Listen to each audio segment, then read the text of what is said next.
Еще раз хочу подчеркнуть, что беседа была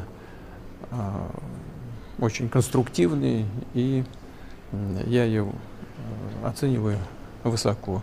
Вопрос, конечно, в том, чтобы российская и украинская сторона проявили максимум стремления к миру и нашли бы те компромиссы, которые бы устроили все стороны.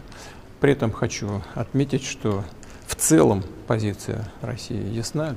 Главное для нас — устранить первопричины этого кризиса. My whole life is like deals, one big deal. And if I thought that President Putin did not want to get this over with, I wouldn't even be talking about it. Trump, for their work to make this medal.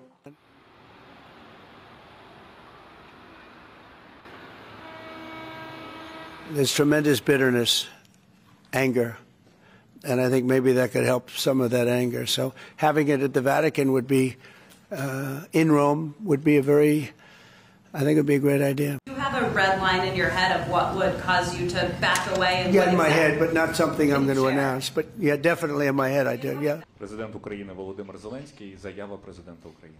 Третє, я попросив його перед його розмовою з Путіним не приймати рішень про Україну без нас. І для нас це принципові речі. Друге, це готовність Сполучених Штатів Америки піти до більш серйозних кроків, санкційних кроків. І я дуже його попросив подумати про це і застосувати, якщо Росія не буде підтримувати припинення вогню і не захоче закінчити цю війну.